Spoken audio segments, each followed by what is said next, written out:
the first thing that I learned about her was that she was the head of the jazz band of the school.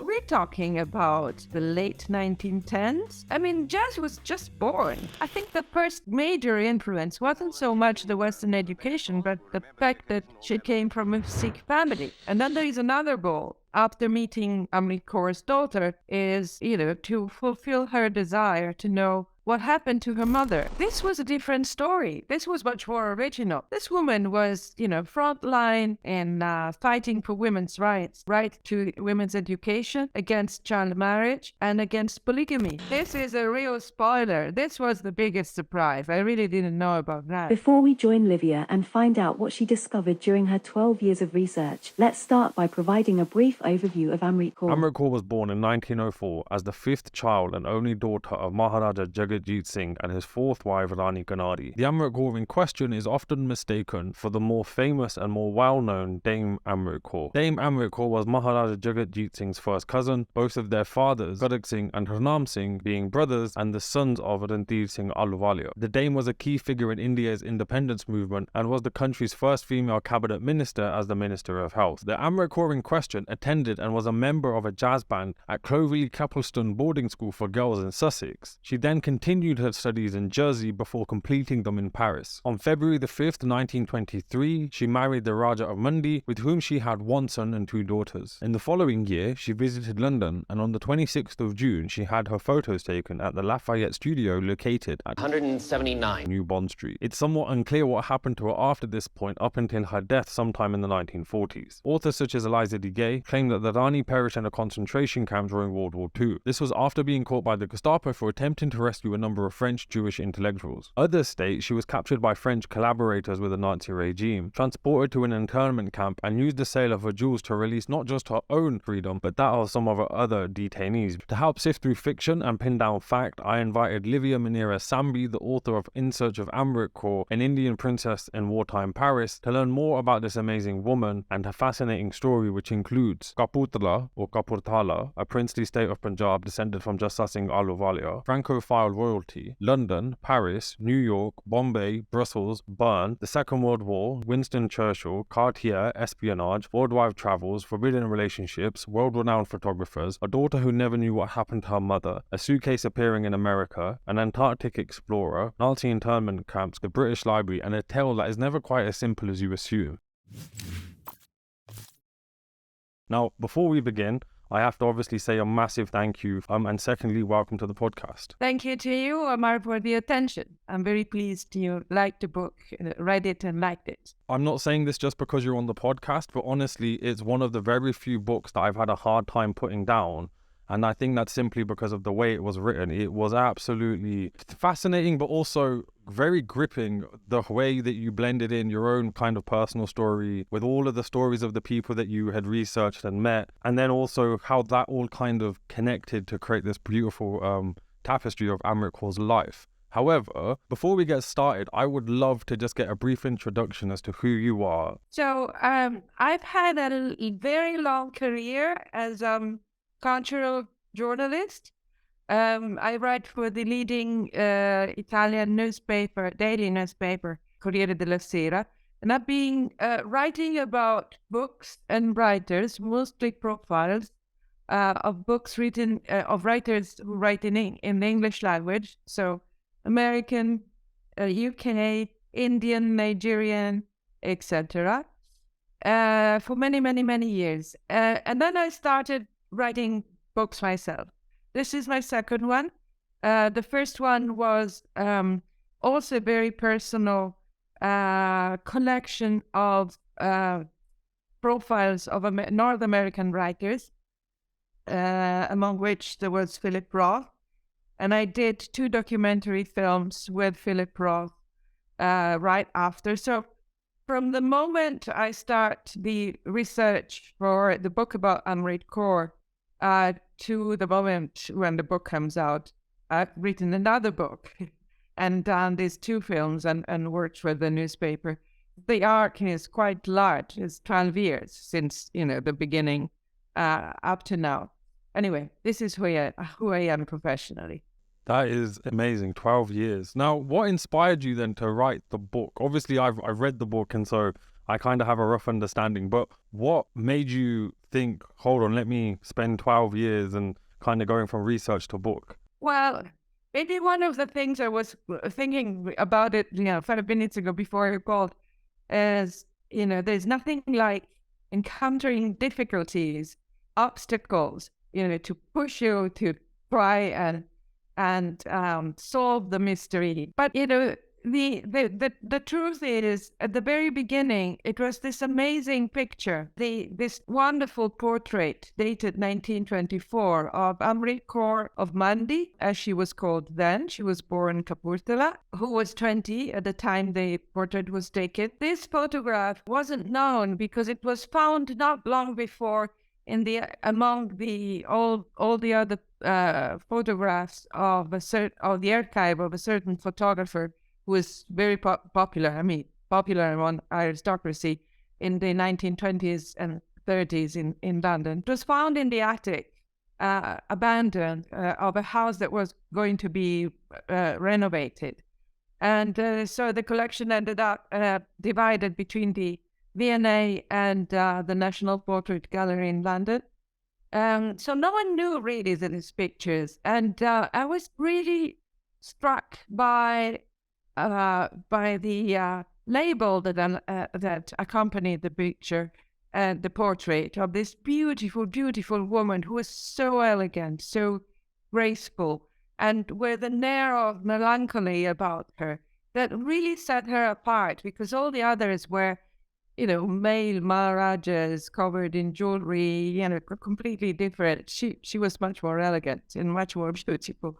And the label said that she was the daughter of the Maharaja of Kapurthala. She was the wife of the Raja of Mandi. She'd been educated in the West, England and France. She came from a family that was really Francophile, and they spoke French at home. And they had a wonderful collection of jewelry, very famous collection of jewelry. And she was said to have sold her jewels to help Jewish friends leave France in 1940, and a letter received by a stepmother of hers. She had many stepmothers because the father married many times. Stated that she died in a Nazi concentration camp a year later, 1941, after being arrested with this accusation. So it was this mystery. Can it be true? And what's the story? Why a Sikh princess? It was such a cultural short circuit. Sikh princes in occupied Paris who would do something like this for Jews, and it's arrested by the Nazis. It was so strange. And there was also something else. I saw it as a story of loss. And 2 days before going to Mumbai for a job, which is the reason why I was there, to interview and to profile the Indian writer Bikram Chandra, I'd gone to the funeral of my only brother. So this, and I had been in Mumbai, wandering in Mumbai, like in a fog of grief. So the idea that this beautiful young woman was arrested and killed, that she did such a sacrifice, maybe,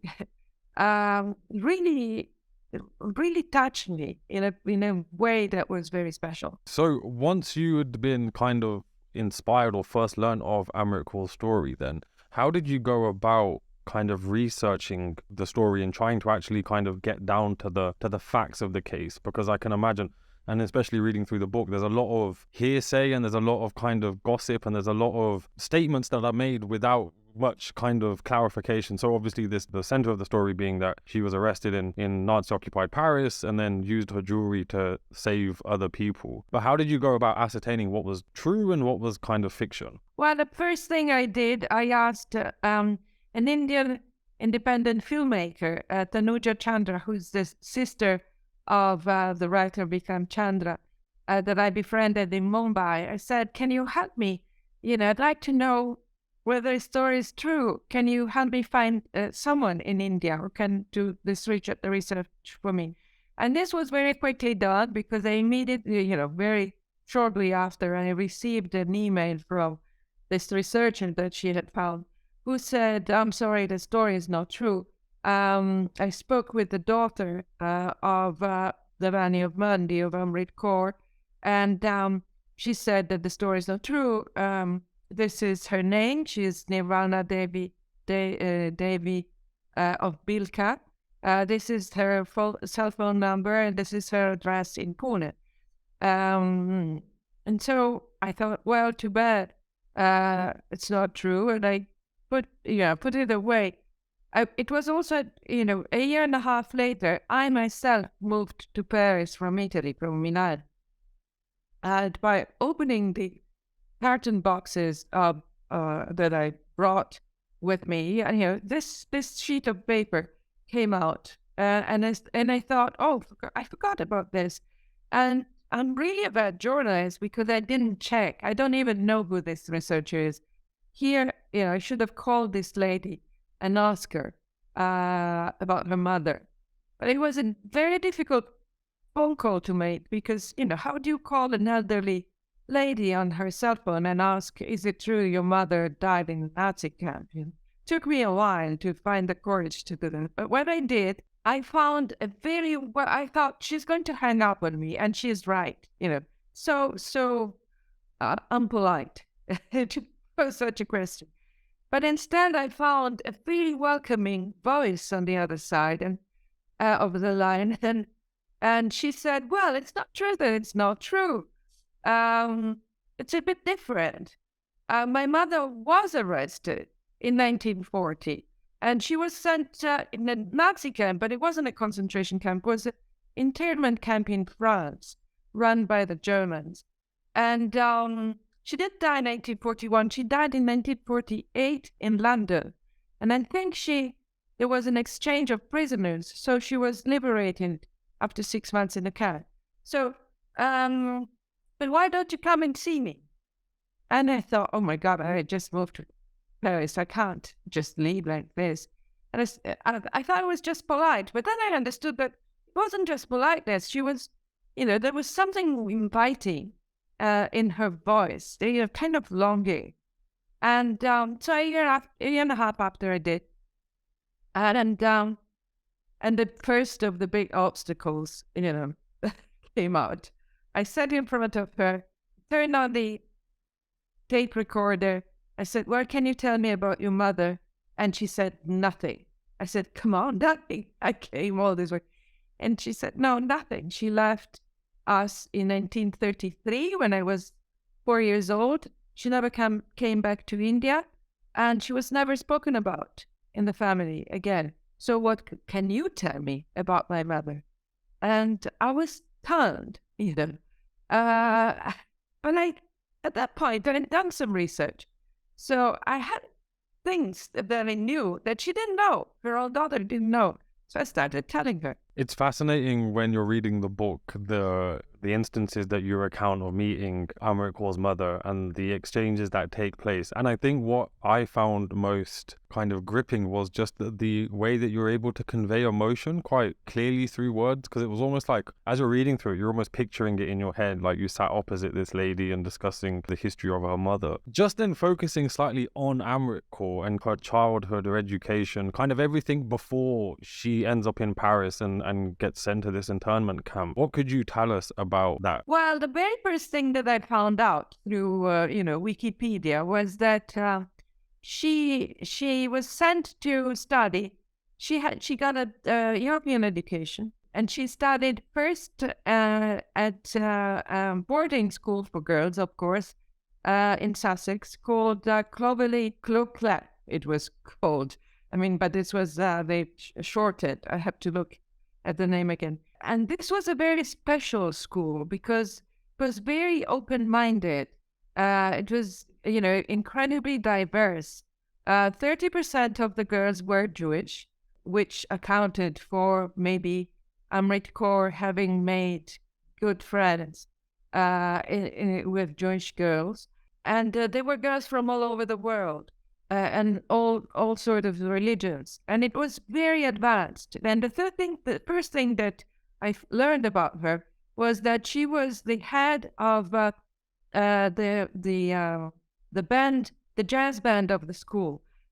So we're talking about the late 1910s. I mean, jazz was just born in New Orleans. You know, this music of Black people in New Orleans, they were already playing it. And among the people who went to give conference to the schools, were actors, great theater directors, even Ernst Shackleton, the wonderful explorer of the Antarctica, who lived nearby and so went often to give lectures there. So she was exposed to a very advanced, very progressive, very cosmopolitan culture. Then she moved to, I learned later, to some school in Jersey and to France. And this was, in a way, a blessing, but also the opposite, a curse for her. Because for a girl to be, at that time, to be sent in the West and get, this incredible education, then come back to India for an arranged marriage with someone who may have not got the same kind of education, that created a cultural conflict. And everybody agreed, people interviewed, that she was very, very unhappy in her marriage. What influence do you think Amrit Kaur's kind of relationship with her parents and the fact that she's sent to these boarding schools and she's spending massive amounts of time, essentially, like, I know she's in a school with other pupils, but she's on her own for all intensive purposes. How do you think that helps mold her as she grows older? Because it kind of seems like there's almost like a turning point in terms of she's kind of, at one point, she just kind of disappears almost and goes and does her own thing and kind of goes off and doesn't really tell anybody. I can't remember what part of the book it was. I think they're on a ship and she decides to essentially kind of go off with her friend. And then the evidence that you speak about is, I think it's a book or it's a plate of something, and it's got Amrit Kaur's name on it with the lady that she's with at the time that her mother wasn't even aware of. Her daughter wasn't aware of even. So how do you think her upbringing and her education and kind of, again, as you mentioned, this cultural conflict that she's dealing with, how do you think she's molded by it, but also how do you think she deals with it? Well, I think the first major influence wasn't so much the Western education, but the fact that she came from a Sikh family, and that in the Sikh religion there is an equality between among women and men. So she was definitely, much more ahead if you confront her culturally with the women that belonged to other religions, that followed other faiths. And she was. Everybody agreed that she was stubborn. She had a very strong personality. She knew what she wanted, and she was used to get it. And then all of a sudden, she's not, trapped in a place where she can't have much influence and where she can't be free. So these were difficult things for her to absorb, I'm sure. And in fact, she rebelled. There are things I'd rather not talk about because you find them out in the book, not, spoilers, no spoilers. But anyway, yeah. Then, and in fact, it's not surprising that the day she disappears because she has a free life. Slowly moving towards the kind of the crux of Amrit Kaur's life. Why is she in Paris just before the outbreak of the war, considering, like, I would have assumed, considering she's like part of the aristocracy and her father is very much embedded in the political system, that they would have had some type of warning or would have known, perhaps? So why, what is she doing in Paris and why hasn't she left by this point? Because, this happened to so many people, and particularly to very privileged people who, as you said, would have had warnings. They didn't believe it was happening to them. They didn't believe the war was really coming. They didn't believe it would touch them. They thought, it was this kind of, in a way, a sort of a sense of entitlement. Politics won't touch me. I'm above this. And too many people made that mistake. And among them, I know, some families here in Europe personally, Jews who didn't leave, in Italy didn't leave even through Mussolini's time, and then they were slaughtered at the end of the war. Why they had all the time to go away.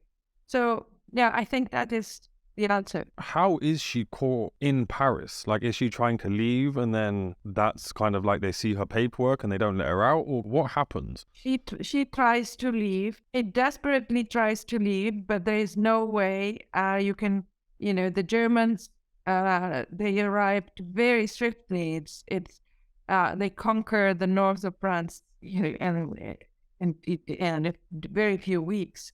She was first in Brussels when the Germans moved west, and the German army. And then she arrives with the people fleeing Brussels and stops in Paris, and then she's trapped. And then she is arrested the 8th of December 1940. She's arrested actually because she's an alien enemy.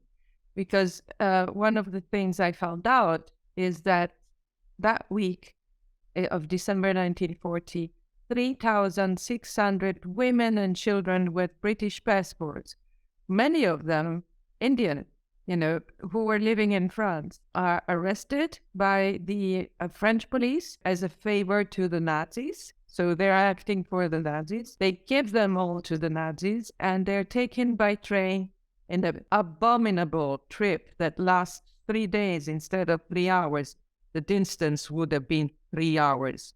But the trains went all over around France because there was a confrontation with Winston Churchill, who found out that they were taking these women to a place to send them all to Nazi camps in Germany, labor camps. And so Churchill threatened, and through the Red Cross, he threatened the Germans, saying, if you do this to these women and children, I'm going to send all our German prisoners of war to the Canadian tundra. So you weren't, So this negotiation lasted 3 days, and then they were then they were finally sent to Besançon, so still in France, but to an awful place, a barrack, Napoleonic barrack, with no heating, no food, terrible hygienic conditions, and 600 of them apparently died just the first month because of cold and diseases and lack of food. So how does the information then of Amrit Kaur being arrested finally get out, and who is first alerted to try and help her? A spy,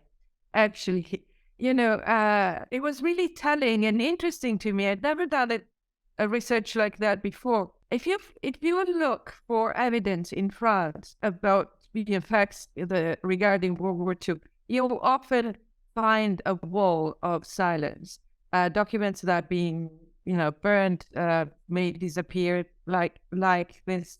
Regarding the arrest of all these women, I found nothing, because the French collaborated a lot with the Germans, and they don't like this to be, we know it, but they'd rather not let it know. So I found a thick dossier about Amrit Kaur of Mandi at the British Library in London, and there I found a telegram of the agent that was a double agent working for them, who told them about her arrest, and all the correspondence, especially by her husband and by her father, who tried to liberate her. And then why were they ultimately unable to get her out from the internment camp then? Or were they not successful? They were not successful. They were not successful, apparently, because the Germans had no interest. Actually, they had interest in liberating her in exchange for a very important spy, a certain Filchner. But the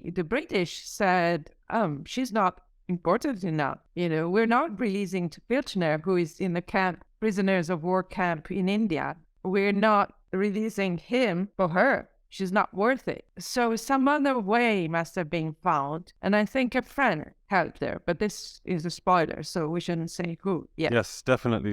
Everyone listening should go and get the book and read it, because it's a gripping book, but also just the history that's interlaced within it is fascinating. So no, definitely. Just then, with the kind of the center of obviously Amrit's story be saving Jews within this internment camp. To what extent is that true? Is there some truth in it, or like obviously I don't want to give too much away because people need to go and read the book. But how could you possibly enlighten us in regards to that? Well, not too much, because otherwise I would give away. I mean, that it's a mystery book in the end. You know, the book is really the story of a quest, and the goal of the quest. There are two goals. One is solving the mystery of the jewels, and then there is another goal. After meeting Amrit Kaur's daughter, is to fulfill her desire to know what happened to her mother, and to, in a way, find closure after almost 80 years of being in the dark about why her mother abandoned her. And luckily I was able, to find out proof that the mother wanted to come back to India but couldn't. And then the war made everything much more difficult, if not impossible. So the truth about many obstacles about this story of the jewels, because when you have jewelry so important, made by Cartier, for instance, with gems that come from India, you sell them back to Cartier. This is what everybody told me. But the big jewelers would, their deontology against revealing the names of their clients who find themselves in difficulties and have to sell them back. So I found nothing there, but I did find proof. Two things. One, that she did sell at least one very important piece of jewelry, saying that she was doing it to help a Jewish friend. And the other thing that I found out was that, the story was much more complicated. With many nuances that I didn't know about when I started. What then do you think was perhaps the most interesting or surprising thing that you found during your research? Obviously, there's a whole lot in the book that people can read and find out, yeah. But for you, what was perhaps one of the takeaways that you're like, I really wasn't expecting that? Well, just finding out that no one knew. I mean, not even her daughter knew that she had a big involvement. She was very committed. She had she had been an activist for women's rights in the 1920s in India. That was a big surprise. There are so many books. We're all fascinated, I think, with the stories of, the Maharajas and the Maharanis of of the time of the Raj, and of course also before. But this was a different story. This was much more original. This woman was, frontline in fighting for women's rights, for right to women's education, against child marriage, and against polygamy. And I didn't know. She gave an interview to an American newspaper in 1927, so when she was 23 years old, about these themes. And, it was very impressive. So that was a fantastic found. What then happened? Sorry, actually, quick question before I move on to that one is the bit, and perhaps obviously if we divulge too much, I will edit this out so that we don't spoil anything for people listening. The bit that really gripped me, and I've actually kind of made a note to try and research it further, was the evidence about her relationship with the other lady that was also arrested and kept in this internment camp. What could you tell us about that, and what could you share in terms of what you discovered during your research? Nothing. This is a real spoiler. This was the biggest surprise. I really didn't know about that. So no, you should edit this out. No, I will. I'm happy to answer the question when you don't record. Okay.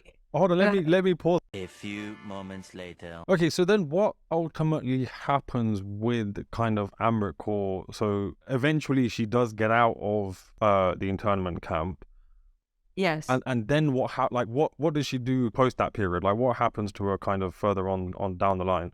She's stuck in France. She's stuck in, she tries desperately to leave. She asked to go to Morocco. She asked to go to the United States. Every time, every request meets a no by the German authorities. Her father and her husband tried to have her get these permissions, but she failed. They failed. And she lives a miserable life because she's stuck in Paris with no money. What the Germans did when they occupied the north of France and then the rest later, they froze the assets of all the Jews and the alien enemies. So these people had literally no money whatsoever to live on for many years. So they had to rely on friends. Luckily, her family had friends in Paris, so they were helped. But she was she starved. She had debts. She was in a miserable condition, and she was sick. She was sick because this internment camp was absolutely ghastly. And when she managed to leave after 6 months of detention, she was in very bad health, and she never really recovered. And finally, she died at the very end of the war when she was in London. And the reason why she got to London, because in London, it was impossible to come back to India. It was also a very bad time at, the partition and what was happening in the Punjab, where she was from. So they told her the only way to get some money from India, money she was entitled to have as a Rani, she had a stipend. In order to get this money, she had to be in England. It was the only place where they could send money to her. So she did. She did go there, but then she died. Wow. So kind of essentially after she comes out of the internment camp, she doesn't actually recover then? No. In terms of from her health must have deteriorated. Yeah. At what point then does she end up going to America, or is it just the fact that, or do I have it mixed up? Because obviously in the book at some point there is something that is discovered in America that belongs to Amrit Kaur. How does that end up there? That's a spoiler. What can we say about this?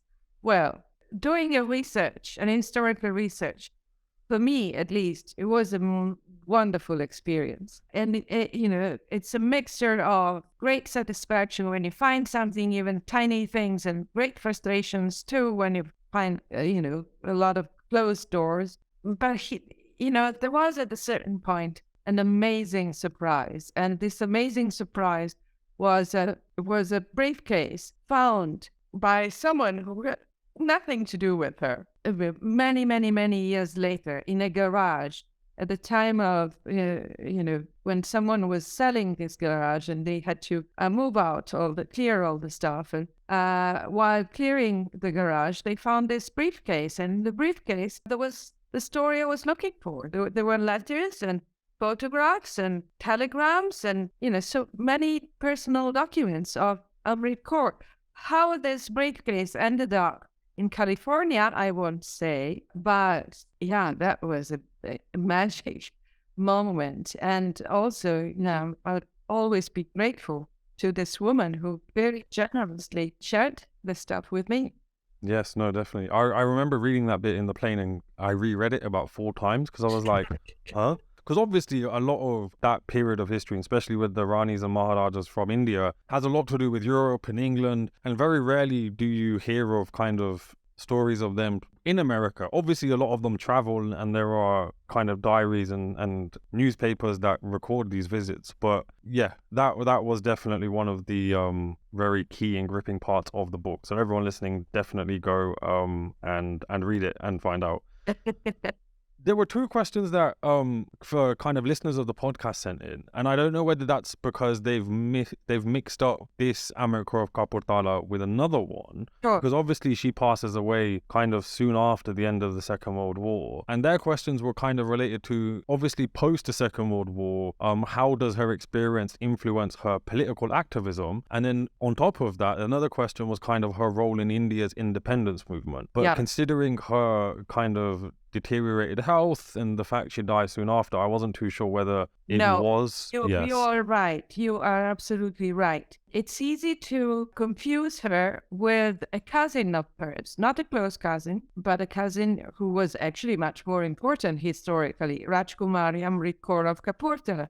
She was an absolutely towering figure and 30 years older, so they're a generation apart. And I would have been I really looked into this to find out if they met, if they had any relationship. Both were in same blood, at a certain time. But I found absolutely no proof. Rajkumari Amrit Kaur of Kapurthala, who was, I think, Gandhi's first female assistant and the most important one, and the first woman minister of health in India after independence. She came from a branch of the family that had converted to Christianity, so to Catholicism. So this is the reason, I think, for their not being close at all.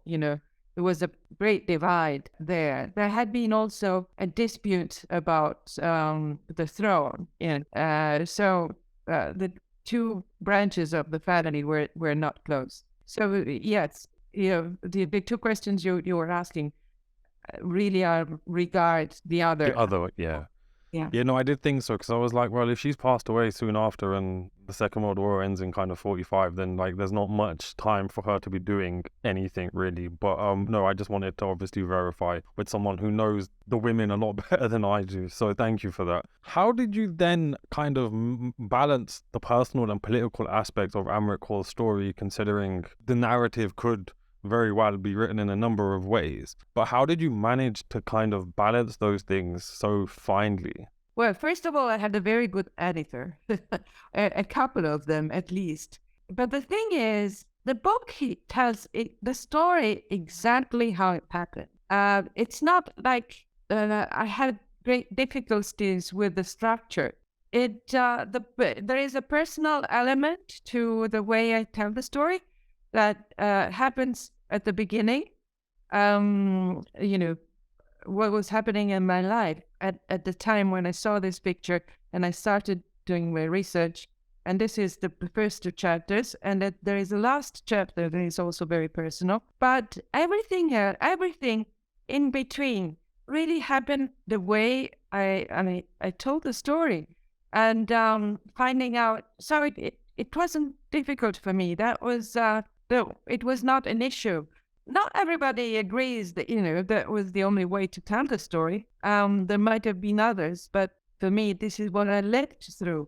It was also very important. In the end, it's a story. This long quest really gave shape up to my life and had a very positive influence to my life too. So it made me understand a lot of things about myself and relationships between mothers and daughters, and a lot of things about loss. And it was also great medicine against loss.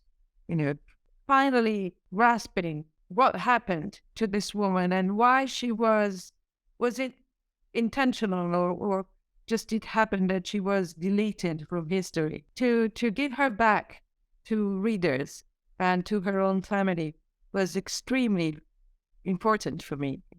What message then do you hope readers take away from the book? Oh, message. So many messages. There are. The first one that comes to my mind is that the glamour usually associated to the Indian royal families, it's not all there is to know about, that's the surface. And then the stories can be more complicated, deeper, more interesting, more conflictual, and helpful to understand our own stories. So that's one message. Another message is, beware when you start the research because you don't know what you're going to find. I hope the book is very respectful towards Amrit Kaur's family. I really cared about it. But, there are cultural differences. There are things that you can say in the West that are harder to say in the East. I don't know. It's difficult. And then, another thing is there were women in the 1910s and the 1920s and 30s in India that were very forward, that were, ahead of Gandhi, for instance, who came quite late to understand the importance of women in Indian society. This is something to be proud of. There was a strong proto-feminist movement that contemporary Indian women can be proud of. No, definitely. So penultimate question then is, obviously we started the conversation and you spoke about the challenges and kind of the number of challenges that you enjoyed facing during the writing of this book. But the question is kind of what challenges did you face? Like, as you were researching this, I think one of them, just from the listening to you speak earlier, was kind of how in France, obviously, it's quite difficult to find anything that relates to this period of time due to the fact they don't really want to shine light on their own collaboration with the Nazi regime. But besides that, what were kind of some of the challenges that you had to kind of overcome during the writing of this? Well, also, a certain cult of silence in her own family, of which the daughter was, a victim in the sense that she was not told about her mother for all her life. So she wanted to know more. People were not willing to share with me what they knew. In a way, also understandably, because a number of books that were really quite salacious and scandalous were about the Kapoor family before. So it is understandable that they didn't like writers another writer posing questions. And what else? What kind of obstacles? Well, the obstacles when you researching the life of someone who, she had a public role, but she wasn't, she didn't have it for a very long time. She wasn't a historical figure. But at the same time, that was a surprise. It really made me think, look how much, in the end, I managed to find out about her. It would be interesting to take, just a person at random and see, thanks also to the internet. Today, so many things are available. So much information is available. What you're going to find out, what you're going to dig out. The last question then, in what way did the research in writing this book impact you? Well, I'm aware of the fact that the reader at some point of the book will ask himself or herself, why is she doing it? And I'm aware, why she's facing all these difficulties, why she's traveling around the world to meet people, was Amrit Kaur so important? Why, what is the real motivation? And I know that the reader will be asking this question because Amrit Kaur's own daughter, Bubbles, asked me the question. Yeah, she was the first one to be surprised. I went on like a blind person, saying, why? Because it's interesting. Of course it's interesting. She, because the portrait was so beautiful, because the mystery of the jewels and helping the Jews and her arrest. But there was much more to it. And it is amazing how blind I was to my own motivation. And I found out about them. I can't say what they were because, as you said, the book has a structure. It's a story that has a structure. And this is the last surprise of many surprises. And it's a very important one, and it's a very personal one. But yes, it had a huge impact.